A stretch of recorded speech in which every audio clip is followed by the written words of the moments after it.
எரேமியா 6ஆம் அதிகாரம். பென்யமீன் புத்திரரே, நீங்கள் எருசலேமின் நடுவிலிருந்து ஏகமாய் கூடியோடி தெக்கோவாவில் எக்காளம் ஊதி பெத்கெரேமின் மேல் அடையாளமாக தீ வெளிச்சங்காட்டுங்கள். ஒரு தீங்கும் மகா சங்காரமும் வடக்கே இருந்து தோன்றுகிறதாயிருக்கிறது. செல்வமாய் வளர்ந்த ரூபவதியான சியோன் குமாரத்தியை பாழாக்குவேன். மேய்ப்பர் தங்கள் மந்தைகளோட அவளிடத்துக்கு வருவார்கள். அவர்கள் அவளுக்கு விரோதமாய் சுற்றிலும் கூடாரம் போட்டு அவனவன் தன் தன் ஸ்தலத்தில் மேய்த்து அவளுக்கு விரோதமாய் யுத்தம் செய்ய ஆயத்தம் பண்ணுங்கள் என்றும், மத்தியானத்தில் தானே நாம் போயேறும்படிக்கு எழுந்திருங்கள். ஐயோ, பொழுது சாய்ந்து அந்தி நலல்கள் நீண்டு போகிறதே. எழுந்திருங்கள், நாம் ராக்காலத்தில் ஆகிலும் போயேறி அவளுடைய அரமனைகள் அழிப்போம் என்று சொல்லுவார்கள்.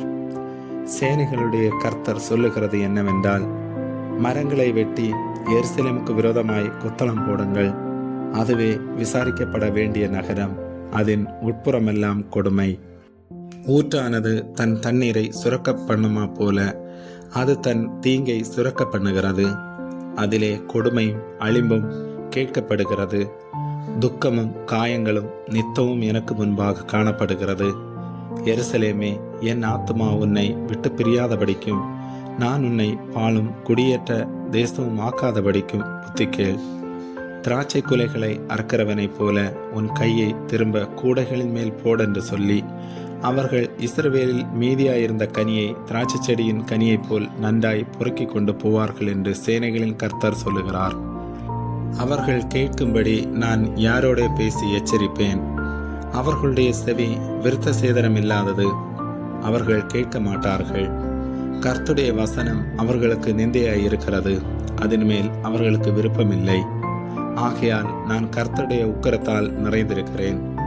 அதை அடக்கி இளைத்து போனேன். வீதிகளில் உள்ள பிள்ளைகளின் மேலும் வாலிபருடைய கூட்டத்தின் மேலும் ஏகமாய் அதை ஊற்றி விடுவேன். புருஷரும் ஸ்திரீகளும் கிழவரும் பூரண வயதுள்ளவர்களும் கூட பிடிக்கப்படுவார்கள். அவர்களுடைய வீடுகளும் அவர்களுடைய காணி பூமிகளும் அவர்களுடைய மனைவிகளோட ஏகமாய் அந்நியர் வசமாகும். என் கையை இந்த தேசத்தின் குடிகளுக்கு விரோதமாக நீட்டுவேன் என்று கர்த்தர் சொல்லுகிறார். அவர்களில் சிறியோர் முதல் பெரியோர் மட்டும் ஒவ்வொருவரும் பொருளாசைக்காரர். இதுவும் அல்லாமல் தீர்க்கதரிசிகள் முதல் ஆசாரியர்கள் மட்டும் ஒவ்வொருவரும் பொய்யர். சமாதானம் இல்லாதிருந்தும் சமாதானம் சமாதானம் என்று சொல்லி என் ஜனத்தின் காயங்களை மேற்பூச்சாய் குணமாக்குகிறார்கள். அவர்கள் அருவருப்பானதை செய்தது நிமித்தம் வெட்கப்படுகிறார்களோ? பரிசேதம் வெட்கப்படார்கள், நாணவும் அறியார்கள். ஆதலால் விழுகிறவர்களுக்குள்ளே விழுவார்கள்.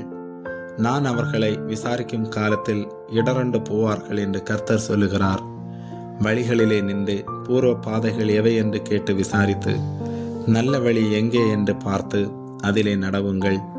அப்பொழுது உங்கள் ஆத்மாவுக்கு இளைப்பாறுதல் கிடைக்கும் என்று கர்த்தர் சொல்லுகிறார். அவர்களோ நாங்கள் அதிலே நடக்க மாட்டோம் என்கிறார்கள். நான் உங்கள் மேல் காவலாளரையும் வைத்து எக்கால சத்தத்துக்கு செவி கொடுங்கள் என்றும் சொன்னேன். அவர்களோ நாங்கள் கேட்க மாட்டோம் என்கிறார்கள். ஆகையால் ஜாதிகளை கேளுங்கள், சபையை அவர்களுக்குள் நடக்கிறதை அறிந்து கொள். பூமியை கேள், இந்த ஜனங்கள் என் வார்த்தைகளை கேளாமல் இருந்து என் நியாய பிரமாணத்துக்கு செவிகொடாமல் அதை வெறுத்து விடுகிறார்கள். அவர்கள் மேல் நான் அவர்கள் நினைவுகளின் பலனாகிய தீங்கை வர பண்ணுவேன். சேபாவிலிருந்து வருகிற தூப வர்க்கமும் தூர தேசத்தினுடைய சுகந்த பட்டையும் எனக்கு எண்ணத்தக்கு. உங்கள் சர்வாங்க தகனங்கள் எனக்கு விருப்பமல்ல, உங்கள் பலிகள் எனக்கு இன்பமாயிராது. ஆகையால் இதோ, நான் இந்த ஜனத்துக்கு இடரல்களை வைப்பேன். அவைகள் மேல் பிதாக்களும் பிள்ளைகளும் குடியானவனும் அவனுக்கடுத்தவனும் ஏகமாய் இடரண்டு அழிவார்கள் என்று கர்த்தர் சொல்லுகிறார். இதோ, வடதேசத்திலிருந்து ஒரு ஜனம் வந்து பூமியின் கடை எல்லைகளிலிருந்து ஒரு பெரிய ஜாதி எழும்பும். அவர்கள் வில்லும் வேலும் பிடித்து வருவார்கள். அவர்கள் கொடியர், இரக்கம் அறியாதவர்கள். அவர்கள் சத்தம் சமுத்திர இரைச்சலுக்கு சமானமாயிருக்கும். சியோன் குமாரத்தியே, அவர்கள் உனக்கு விரோதமாக யுத்த சன்னத்தராய் குதிரைகளின் மேலேறி அணி அணியாக வருவார்கள் என்று கர்த்தர் சொல்லுகிறார். அவர்கள் வருகிற செய்தியை கேட்டோம். நம்முடைய கைகள் தளர்ந்தது. எடுக்கணும் கர்ப்பவதிக்கு உண்டாகும் வேதனைக்கு ஒப்பான வேதனையும் நம்மை பிடித்தது. வயல்வெளியிலே புறப்படாதிருங்கள், வழியிலும் நடவாதிருங்கள். சுற்றிலும் சத்துருவின் பட்டையும் பயங்கரவும் உண்டு. என் ஜனமாகிய குமார்த்தியே, நீ இரட்டை கட்டிக்கொண்டு சாம்பலிலே புரண்டு ஒரே புத்திரனுக்காக துக்கிக்கிறது போல மனங்கசந்து புலம்பு. பாழாக்குகிறவன் சடிதியாய் நம்மேல் வருவான். நீ என் ஜனத்தின் வழியை அறிந்து கொள்ளவும் சோதித்து பார்க்கவும் நான் உன்னை அவர்களுக்குள்ளே துருகமாகவும் அரணாகவும் வைத்தேன். அவர்கள் எல்லோரும் முரட்டாட்டமான அகங்காரிகளும் தூற்றித் திரிகிறவர்களுமாயிருக்கிறார்கள். அவர்கள் வெண்கலமும் இரும்புமானவர்கள். அவர்கள் எல்லோரும் கெட்டவர்கள். துருத்தி வந்தது, ஈயம் நெருப்பினால் அழிந்தது. புடமுடகிறவனுடைய பிரயாசம் விருதாவாய் போயிற்று.